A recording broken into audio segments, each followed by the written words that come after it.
आज ये प्रसन्नता का विषय हमारे लिए कि आज हमारे मुख्यमंत्री श्री नायब सिंह सैनी इन्होंने अपना नामांकन लाडवा विधानसभा क्षेत्र से भरा है और आज और भी स्थानों पर इस प्रकार के जो नामांकन पत्र भरे जा रहे हैं 12 तारीख तक सब नामांकन पत्र भरे जाएंगे।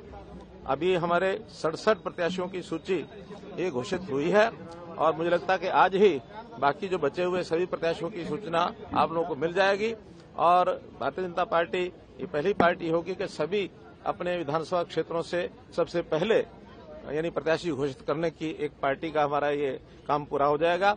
और मैं इसमें एक विश्वास दिलाता हूं अपने जनता को, हरियाणा के मतदाताओं को कि निश्चित रूप से हरियाणा में तीसरी बार भारतीय जनता पार्टी की सरकार हमारे मुख्यमंत्री श्री नायब सिंह सैनी जी के नेतृत्व में ये बनने वाली है।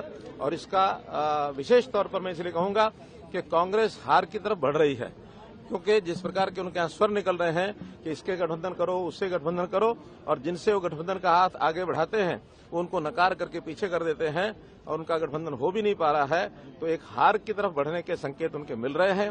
भारतीय जनता पार्टी ने 10 साल में जो अपना कार्यकाल ये पूरा किया है, इसमें जो जनता को हमने लाभ पहुंचाए हैं एक मूक क्रांति के नाते, और हम लोगों ने काम किया है। हमारा जो वोटर है, हमारा जो कार्यकर्ता है, वो बहुत कोई इनकी तरह कोई बड़बोला नहीं है, बड़ा इस मूक क्रांति में शांति से काम करने वाला, बल्कि जो जनता के लोग हैं जो घर बैठे जिनको सारे लाभ मिलते हैं, निश्चित रूप से वो भारतीय जनता पार्टी को अगला एक मौका देने वाले हैं, ऐसा मेरा विश्वास है।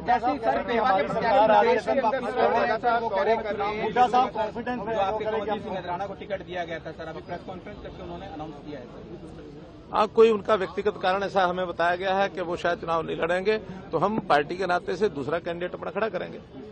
सर, पूरे प्रदेश में आप लगातार घूम रहे हैं और मुख्यमंत्री भी खुद जो है वो भी लगातार घूम रहे हैं, किस तरीके का माहौल देखने को मिल रहा है? और खुद आज का यदि हम रोड शो का जिक्र करें, एक जोरदार मैसेज देने का काम जो है वो बीजेपी कर रही है, कैसा माहौल जो है वो प्रदेश में देखने को मिल रहा है? मैंने आपको बता दिया कि माहौल पूरे प्रदेश में ऐसा बना है कि हरियाणा में तीसरी बार भारतीय जनता पार्टी की सरकार बनाने के लिए यहाँ के मतदाताओं ने अपना मन बना लिया है।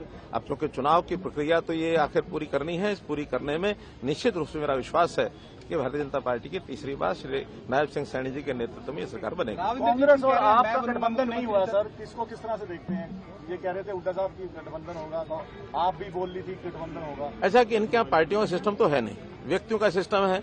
एक नेता कहता गठबंधन होगा, दूसरा कहता नहीं होगा, कोई किसी को कुछ वायदा कर रहा है, कोई किसी को वायदा कर रहा है, और इनके वायदे करने में इनके पास देने के लिए तो कुछ है नहीं, दुकानें खाली पड़ी हैं। तो खाली दुकान में जब सौदा नहीं होता और बदले में पैसे वगैरह इकट्ठे कर लें तो उनका दिवालिया तो पिटना ही है। राविंद्र जी कह रहे हैं मैं बनूंगा सीएम, हरियाणा का मुख्यमंत्री बकायदा उन्होंने अभी थोड़ी देर पहले भी क्या देखिए, क्लेम करने के लिए कोई कर सकता है। मैंने तो 2014 में ये कहा था कि हमारे 90 के 90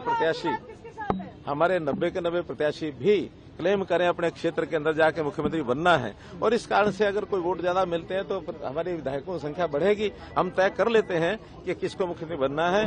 खुले मंच पर हमारे होम मिनिस्टर साहब ने ये घोषणा कर दी है कि अगला जो चुनाव हमारा ये है, ये हम हमारे जो वर्तमान मुख्यमंत्री हैं श्री नायब सिंह सैनी जी के नेतृत्व में ही लड़ेंगे, यही हमारे अगले मुख्यमंत्री होंगे। सर, आपने कहा कि 23 सीटें जो है वो आज आ सकती हैं, जो 23 सीटें हैं, ऐसे में जो 67 सीटें जब जारी की गई थी उसके बाद का जो माहौल देखने को मिला था बीजेपी के अंदर, इस बार कितना सचेत जो है वो बीजेपी है कि जो 23 सीटें जो जारी की जाएगी उसके बाद उस तरीके का माहौल जो है वो देखने को ना मिले? देखिए, पहली बात तो ये है कि ये जो माहौल होता है लोकतंत्र में, ये कई बार तो कई जगह पर स्वाभाविक होता है। अच्छे कार्यकर्ता एक से ज्यादा भी टिकट के क्लेमेंट होते हैं, सबको इच्छा होती है कि मुझे टिकट मिले, और मानो एक को मिलनी है बाकी नहीं मिलती है तो थोड़ा रोष होता है, और ये आज नहीं हर चुनाव में होता है। लेकिन मुझे इतना पता है कि हम भारतीय जनता पार्टी के लोग अपने अनुशासन के नाते अपने कार्यकर्ताओं पर भरोसा करते हैं। काफी लोगों ने हमने उनको मना लिया है, और जो बचे हैं इन 2 दिन में 3 दिन में सबसे बात हो जाएगी।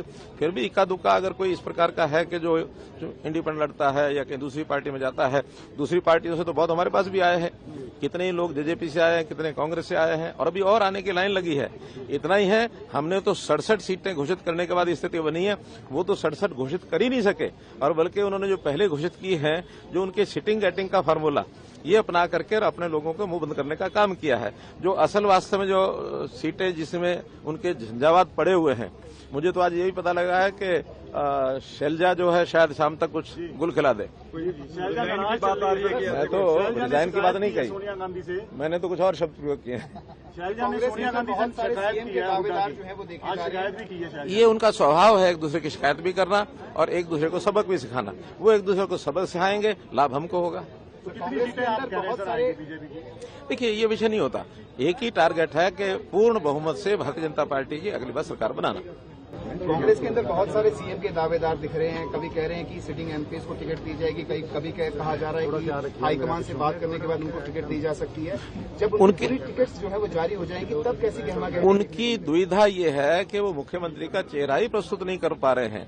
बाप कहता मैं बनूंगा, बेटा कहता मैं बनूंगा, बुआ कहती मैं बनूंगी। तो ये सब अपने अपने तरीके से कहते हैं सब बनेंगे। अब कैसे बनेंगे और क्या द्वंद मचेगा, ये अनुमान आप भी लगा सकते हैं, मैं भी लगा सकता हूँ। Zee News.